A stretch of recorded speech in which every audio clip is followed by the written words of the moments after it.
Hello, it's Kim, And I'm Denise. and we are It's Real. Join us as we bring the Bible to life. And discover Jesus in both the Old and New Testament. Hello, I'm Kim. And I'm Denise. And this is It's It's Real. Real. Yes, it is. So today we are in Genesis 27 verses 30 to 40. So Esau has served the food. He has brought it in, and well, he hasn't served it yet, but he's brought it into his father, and his father's checked him out.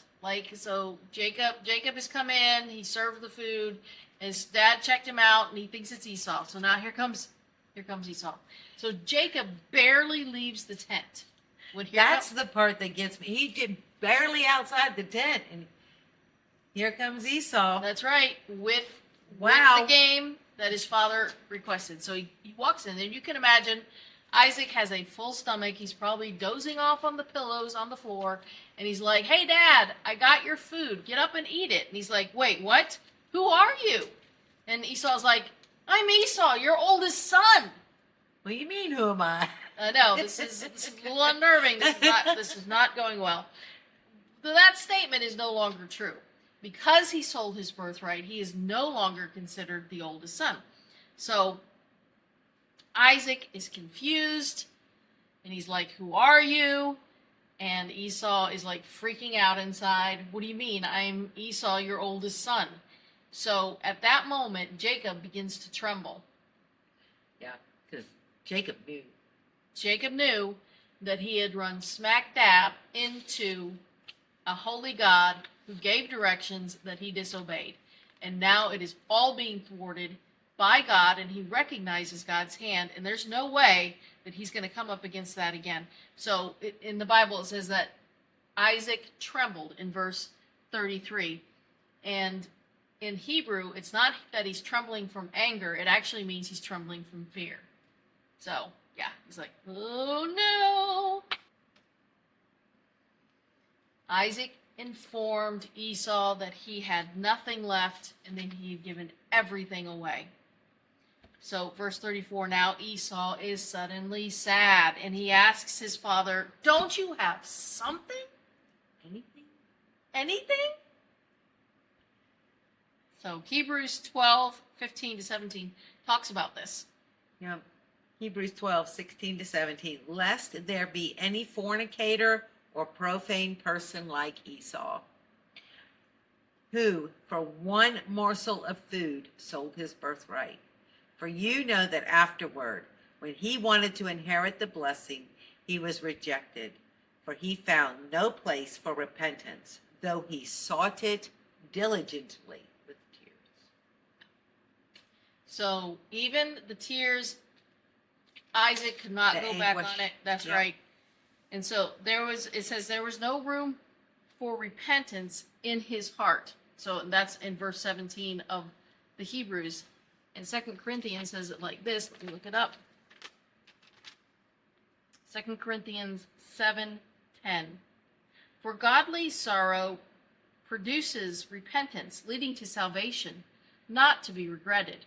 But the sorrow of the world produces death. And that's what Esau was sorry about. He wasn't sorry that he did not follow his father's God. He was sorry that he missed out on the inheritance.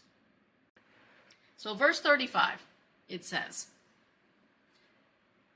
Isaac said, "Your brother came with deceit and has taken away your blessing."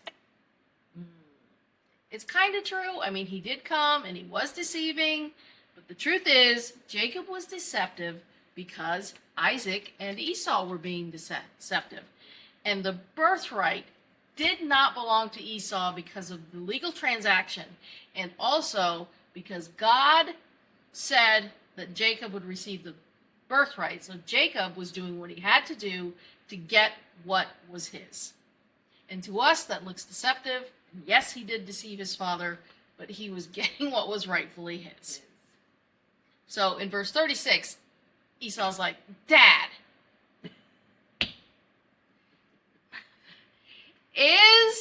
Jacob not rightly named? For he has supplanted me these 2 times. So he's like, man, you sure did name my brother rightly, Right. because he is a cheat He- and he is an upstart. And he has That's taken what he said. Yep. But bad news, there's nothing left. And Jacob is going to be his master, and Jacob is going to receive the best of heaven and earth. That was the blessing. What's the blessing? And Isaac, And Esau, he's still fighting. Jacob deceived me. Jacob did this. Hebrews said he sought it diligently. Yeah. He was angry. He was mad. He was crying. He was like, I want my birthright. yeah, I mean, you can imagine being in his shoes. Yeah. Yeah, that would be devastating. Upset. And, Yep. and so Esau asked again, don't you have anything left? But Isaac is not about to challenge God again.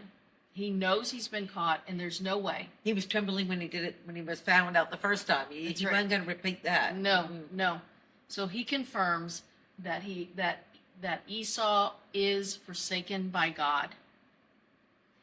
And he actually declares a blessing, sort of. Well, no, it's judgments over Esau. And he tells him that he will be separated from the land and from grace.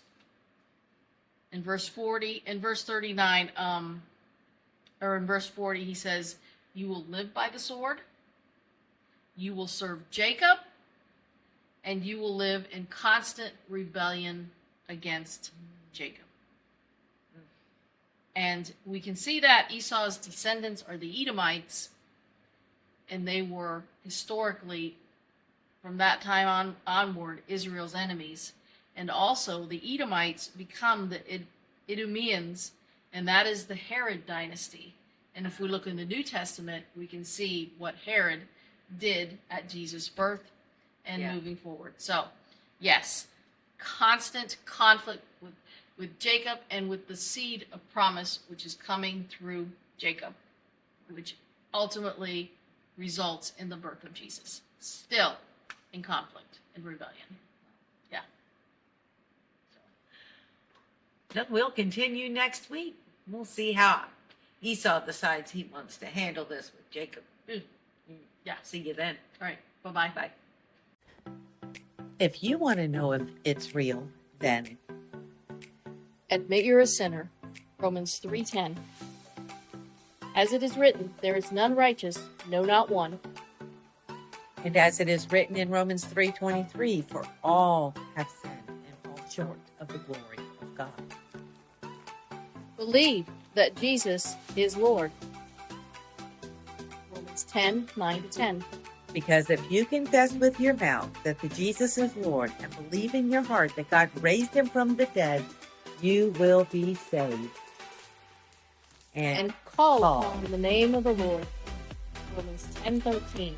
For whoever calls in the name of the Lord shall be saved. If you enjoyed this episode, Like, subscribe, and share.